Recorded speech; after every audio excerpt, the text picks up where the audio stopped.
شايفين المية بتتحرك ازاي؟ يا جماعة المية دي مش راكدة، دي مية من البحر. الهوا هنا يرد الروح. يا جماعة احنا هنا في مارينا باي ذا ليك. زي ما انتم شايفين البحيرة ضخمة جدا جدا جدا جدا، والبحيرة دي هتكون واصلة بالبحر. يعني المية دي مش هتكون مية راكدة، دي مية متغيرة ومتحركة. هيبقى فيه هنا مارينا لليخوت، جيت سكي. هنقدر نلعب كل الألعاب المائية في البحيرة الجديدة دي. مستقبل مارينا يا جماعة، مستقبل مارينا بيتغير. مارينا بتتغير كلها من هنا. دي البداية.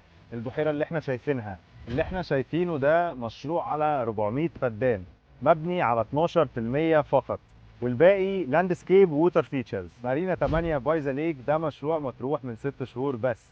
شايفين حجم الانشاءات في خلال 6 شهور؟ امال بعد سنه هيبقى عامل ازاي؟ اهو الجمال ده كله هيكمل بنظام سداد 10% مقدم والباقي على مهلك لحد 9 سنين.